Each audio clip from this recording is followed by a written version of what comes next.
Hello everyone, আসসালামু আলাইকুম। কেমন আছেন সবাই? আমি গৃহিণীদের জন্য আবারও কিছু গুরুত্বপূর্ণ টিপস নিয়ে চলে এসেছি। আমরা গৃহিণীরা প্রতিনিয়ত সংসারের সাথে যুদ্ধ করেই চলেছি। সংসার কিন্তু ছোটোখাটো একটা যুদ্ধক্ষেত্র, কেননা এখানে আমাদের সারাদিন পরিশ্রম করতে হয় আর সারাদিন নানা রকম কাজ করতে হয়। আর এই কাজগুলো যদি কিছু কিছু টিপস মেনে করা যায় তাহলে কাজগুলো যেমন সহজ হয়ে যায়, সংসারের অনেকটা খরচও বাঁচিয়ে নেওয়া যায়। তো চলুন আজকে সেই টিপসগুলো দেখে নেওয়া যাক। আপনারা কি কখনো সুইচ বোর্ডে নারিকেল তেল দিয়েছেন? নারিকেল তেল দিয়েই দেখুন আপনার বিদ্যুৎ বিল অর্ধেক কমে যাবে। ভাবছেন সেটা কিভাবে সম্ভব? জানতে হলে ভিডিওটি দেখতে থাকুন। আমরা মাঝে মাঝে দেখা যায় রান্না করতে করতেই সিঙ্কটা এভাবে জ্যাম হয়ে যায়, আর সিঙ্কটা জ্যাম হলেই কিন্তু এটা বিভিন্নভাবে পরিষ্কার করার চেষ্টা করি।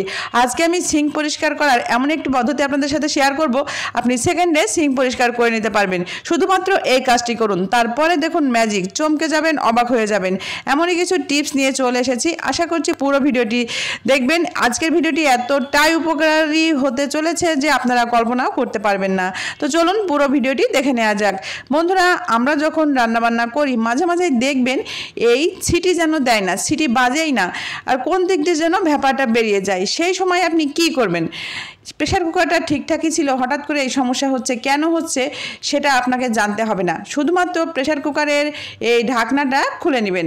ঢাকনাটা খুলে নিয়ে জাস্ট একটা কাজ করবেন, এই যে ঢাকনার সঙ্গে যে রাবারটা আছে সেই রাবারটা খুলে নেবেন।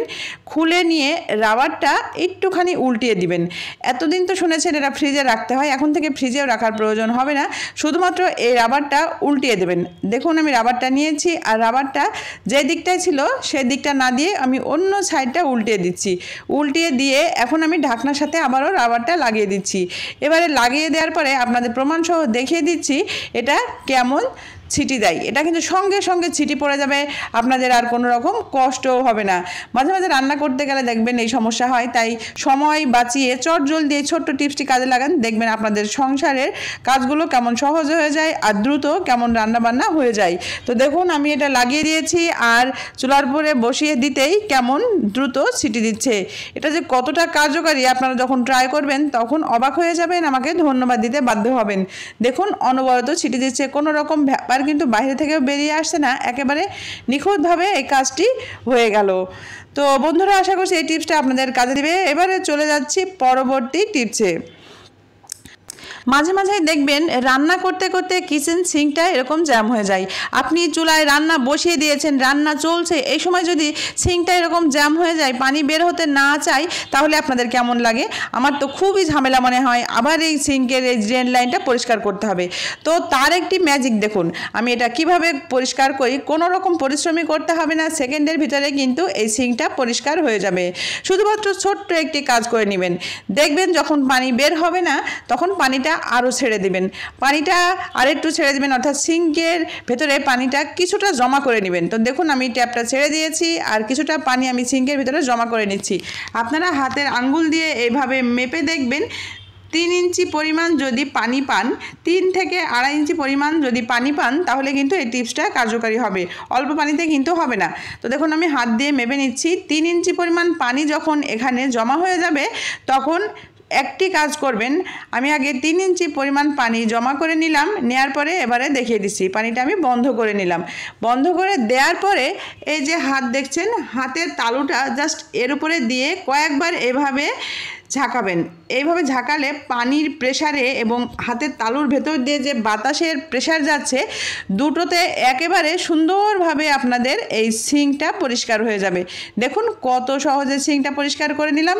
কোনো গরম পানি, বেকিং সোডা কিছুই লাগলো না, শুধুমাত্র হাতের স্পর্শেই কিন্তু এই কিচেনের সিঙ্কটা পরিষ্কার হয়ে গেল একেবারে। দেখুন আমি পানি ছেড়ে আপনাদের দেখাচ্ছি, কোনো রকম সমস্যা নেই, একেবারে সুন্দরভাবে এটা ক্লিন হয়ে গেছে, কোনো কিছু আর আটকিয়ে নেই। তো আশা করছি এই টিপসটা আপনাদের কাজে দিবে। ভিডিওটি ভালো লাগলে অবশ্যই লাইক দিয়ে দিবেন। এবার চলে যাচ্ছি পরবর্তী টিপসে। আমাদের বাসায় দেখা যায় এই ধরনের পার্স থাকে, এই পার্সগুলো কিন্তু আমরা ফেলেই দিই, অনেক পুরনো হয়ে যায়, দাগ হয়ে যায়, এই পার্সগুলো কিন্তু আমরা ঘরে রাখি না। তো আমাদের দেখা যায় অনেক ওষুধ থাকে, যে ওষুধগুলো আমাদের অনেক নিয়ম মেনে খেতে হয়, অর্থাৎ সকালে কোনগুলো, রাতে কোনগুলো, দুপুরে কোনগুলো, এভাবে কিন্তু আমাদের নিয়ম মেনে খেতে হয়। তো সেই ওষুধগুলো আপনি যখন একটা বক্সে একসঙ্গে রেখে দিবেন, দেখবেন খুঁজে খুঁজে পাওয়াই যায় না, সব যেন এলোমেলো হয়ে যায়।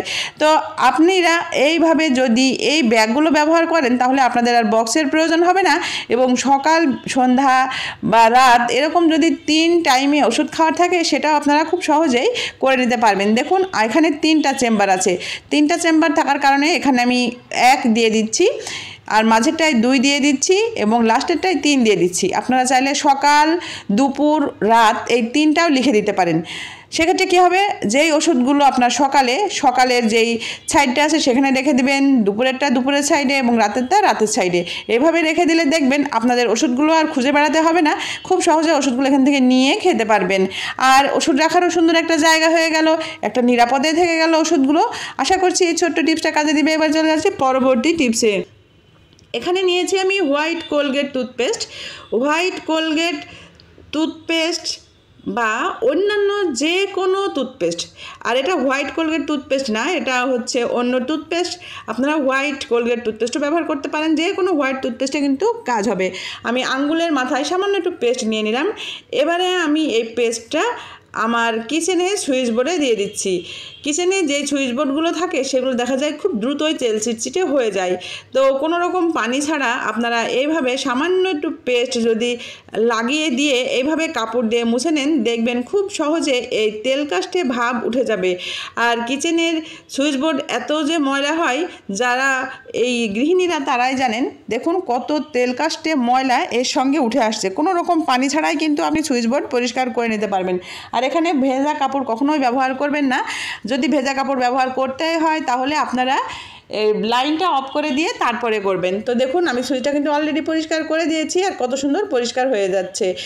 এবারে আমি দ্বিতীয় নাম্বার টিপসে চলে যাচ্ছি। মাঝে মাঝে দেখবেন সুইচগুলো একেবারে জ্যাম হয়ে যায়, সুইচগুলো আর দেওয়াও যায় না, খুবই শক্ত হয়ে যায়। আর এভাবে করলে দেখা যায় সুইচগুলো কিন্তু গরম হতে থাকে। আর আপনি এই সুইচ দিয়ে যেই ডিভাইসই চালান না কেন, লাইট জ্বালান না কেন, ফ্যান চালান না কেন, দেখবেন এতে কিন্তু এই সুইচগুলো তো গরম হয়ই, পাশাপাশি আপনাদের সেই ডিভাইসেরও কিন্তু সমস্যা হয়। তো আপনাদের এতে কিন্তু বিদ্যুৎ বিলও বেশি আসে।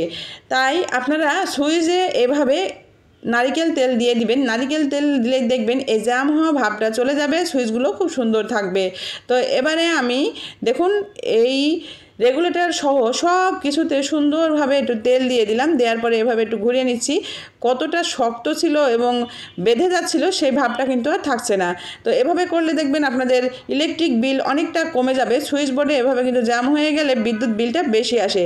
তাই আপনারা অবশ্যই এই ছোট্ট টিপসটি মাথায় রাখবেন। আর এভাবে নারিকেল তেলটা দেওয়ার পরে রেখে দিবেন না, যেটুকু যাওয়ার সুইচ বোর্ডের ভিতরে চলে গিয়েছে, সুইচের ভেতরে চলে গিয়েছে, আর সুইচগুলো খুব ইজি হয়ে গেছে। এখন কিন্তু সুইচগুলো আর গরম হবে না, বিদ্যুৎ বিলও বেশি আসবে না। আর এক্সট্রা তেল যেটুকু আছে সেটুকু এভাবে কাপড় দিয়ে মুছে দিবেন। দেখবেন এই বোর্ডটা কতটা পরিষ্কার পরিচ্ছন্ন থাকে এবং কিভাবে আপনাদের বিদ্যুৎ বিল কমে যায় ম্যাজিকের মতো, আপনারা জানলে অবাক হয়ে যাবেন। তো আশা করছি আজকের পুরো ভিডিওটি আপনাদের কাজে দেবে। ভিডিওটি ভালো লাগলে লাইক শেয়ার দিয়ে দিবেন। সবাই ভালো থাকবেন। আল্লাহ হাফেজ।